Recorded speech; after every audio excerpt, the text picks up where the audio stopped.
name is Bobby Moats. I am a real estate agent for a long time.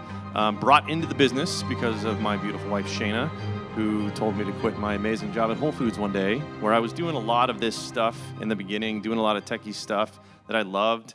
Go to work at 10 every day, leave at 3, it was great. Anyways, I jumped into real estate, kept my tech background while doing that. How do I enable my real estate team at a high level to do things that and provide them with leverage that they couldn't do by themselves? So that was my goal. Ultimately, that led to a role with Keller Williams, where I was the director of labs, to bring them into the age of AI, which wasn't a thing at that point. We were trying to do some things with Google. Well, we were calling it, I guess machine learning back then. What was the buzzword? It wasn't AI back then. And we were able to do some pretty cool stuff, but nothing like OpenAI put out there in 2022. We couldn't even come close to that. It was going to cost even more than $100 million to get Google to help us to do that. Did that for a few years, realized that the direction of the tech was not going where I needed to go, focused on my own team, built a $150 million team in Texas, 65 agents across the state. In 2022, when OpenAI launched their AI models, you can ask my wife, I became obsessed almost immediately, because it wasn't about, if anybody was at KW back in the day, the tech-enabled agent conversation. This became about, how do we create the AI-enabled agent? How do we provide agents with the leverage that they need in their business so that they can focus on the things that they're good at, which is face-to-face, voice-to-voice conversations with the people that know, like, and trust them, or building that trust, right? That's the whole goal. That's how we make money, right, as real estate agents. And so how do I create solutions for my real estate organization that can allow my agents to do more of that? And then Shayna looked at me and said, Bobby, if you don't go and dive in deep in this, then I'm leaving you. Not really, but Go Shayna. So I went down a path of starting my own tech company, and so I've been obsessing around this with Speculo AI, and then bringing that into the larger agent population. My passion is still you guys. It's still getting up on stage and having the conversations of how do we create leverage in our lives. And if you've heard any of my classes before, I know some of you were at AIU when I was talking about it, it's very much, how do we create solutions that create leverage for you that allow you to go sell 150 homes by yourself, right? That's the goal. So at the end of the day, this is all about leverage, and you should look at AI that way, is how do we create leverage? How do we take piece by piece all the things that we're doing, whether it's an expense we pay for or a job that we do, and have AI to replace it so that you can be more of who you are. So, yeah, quick show of hands. Who's using AI? Who's using AI once a month? Let's start there. Who's using AI once a week? Keep your hand up until you don't meet me. Who's using AI once a day? Who's using AI more than twice a day? 3 times a day? 4 times a day? Fantastic. I love it. So if you're not, I believe you should have a conversation with one of the foundation models every single day. And this is where I really got, it was interesting for me because I was more on the coding side of it, like understanding the models, the transformers, the geek out stuff in the background. And then one day I made a decision to say, you know what? I need to be talking to the front-facing thing on a regular basis to really understand how other people are going to interact with it, and take off the hat of, if I was going to build an AI versus how am I going to use an AI. And so for me, that journey started probably about 2 years ago with a commitment to have a 15-minute conversation with a foundation model chatbot every single day. So my daughter Reagan and I, we do it about writing stories and books for her. And so we do it once a week. We sit down together. I drive. I don't let her talk directly to the chatbot. I have concerns about her having an emotional relationship with an AI, because that is real. It happens to adults. It would absolutely happen to a kid. But I want her to see the power of it. I want her to understand. And so we're writing this series of books together about robots and stuff, and it's really fun. But for me personally, it was to have these 15-minute conversations with the AI bot. And so, whatever's going on in my life, hey, I need to hire a new chief of staff, years ago, we talk to the chat bot, hey, what does a chief of staff job description look like? What does a chief of staff resume look like? What does a chief of staff's roles and responsibilities look like? We refine that. And then after reading them, I already have this person in my ecosystem. Her name is Allison. She currently runs this department. I'm going to make her my chief of staff. But things like that came from these conversations because it has all the data out there, and it can organize it in a way where you can ask and talk and refine. And now, before most things I will present on stage, before big business decisions I make, I use it I call it playing ping pong. I'm playing ping pong with the chatbot.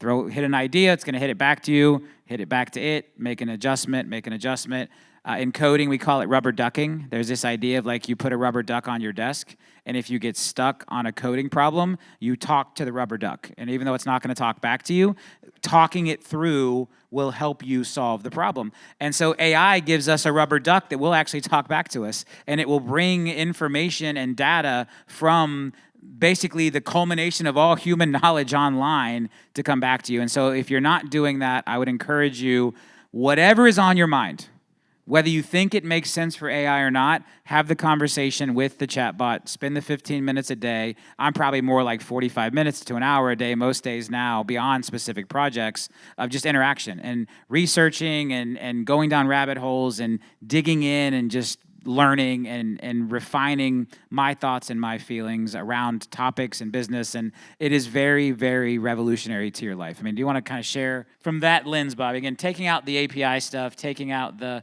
more super heavy tech stuff, how else are you using AI? I subscribe to this thing called Suno AI. I don't know if you've seen that. It makes music, and it makes really good music. And so my kids love it in the car, just speaking into the AI, say, make me a song about inevitably with my son, it's about monster trucks, always. But that, like, as a connection tool, it's great. Also, there's a great tool out there called Perplexity AI. If you haven't jumped into that, definitely do it. I use that for my news. You don't have to go to any other news sources anymore. Just have AI summarize it for you in a non-biased way so you just understand what's happening, right? Perplexity is really great about that because it's directly connected, like it's internet first. I've found a way to probably inject AI into most everything that I do, whether it's home projects. I'll pull out ChatGPT, take a picture of it, or pull a video up and say, hey, what is happening here? How do I fix this? What tools do I need, or what parts do I need? Right now, AI is the worst it's ever going to be. I want you to really understand that. And right now, it's probably the best source of information that we've ever had in the history of humankind, just by itself. And I know this, I talk to agents all the time that are like, well, AI is going to tell me the wrong thing. Okay, fine. You're probably going to get more wrong answers if you go on Google 99 out of 100 times than you will with AI. There are law firms right now that are leveraging AI to build opinions because it's cheaper, right? It takes 10 minutes to build those opinions versus 10 days. And it's also tremendously more accurate, and they're better than if they paid somebody else to do it. Yeah, so let's take that back a step. We're using ChatGPT to create opinions for law that we then give to our lawyers, and they're like, this is better than what we would have written. The example I gave earlier with coding, same thing applies to law.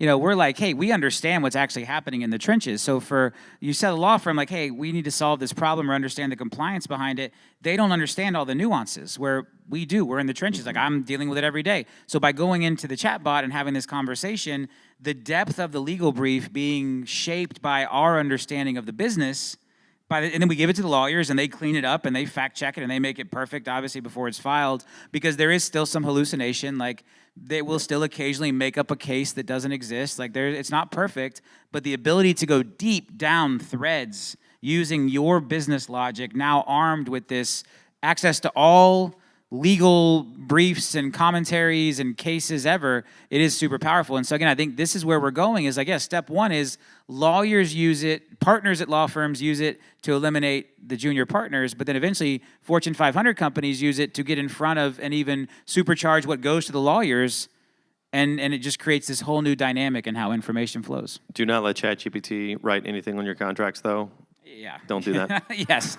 Yeah, that is, yeah. Everything needs to go through the right expert. But to get that core baseline, I mean, it's fantastic. You know, LOIs, employment contracts, like we're starting them here. Again, then they're going to the lawyers. But instead of the lawyer pulling a template, because they're all using templates just like we are, like most of our contracts start as a template. Most things you would hire a lawyer to do start as a template, whether it's an LOI or an employment contract or whatever it is. And so by getting the template started in the chat bot where it is completely customized what you're doing, then you give it to the expert, read it, review it, put a set of human eyes on it, but it is an amazing starting point. One thing that I thought of that's been an awesome thing too, we as agents spend a lot of time, or we should be spending a lot of time understanding our market, being able to communicate that back to our clients and being on top of it. Perplexity, even ChatGPT at this point, Grok with their deep research modes, You have the ability to go in there, ask for market reports for specific neighborhoods or zip codes or cities, and they will build you some of the most comprehensive market reports you've ever seen that you can turn around and print out, hand to your clients, put in your newsletter, whatever you got to do there. And they can do that at scale, which is a huge time saver. I'll tell you, I hate writing content. I hate it. I was the kid in school that would wait to the last minute to type up a report and then make my mom do it, right? It was bad. ChatGPT, it now does it, or Grok or Perplexity really is a really big one for this too, for the research standpoint. It's huge for building those market reports that you're going to send out to your clients because they can be in your tone, they can be in your style, and even if you want to then go use Claude to build the email that goes out there that's HTML formatted with your branding because you store your brand guide in there, you can do it all. Like, you don't need all these other systems or tools. ChatGPT, for a lot of the basic stuff that we do in real estate, is enough, and it's the worst it's ever going to be. It's only going to get better.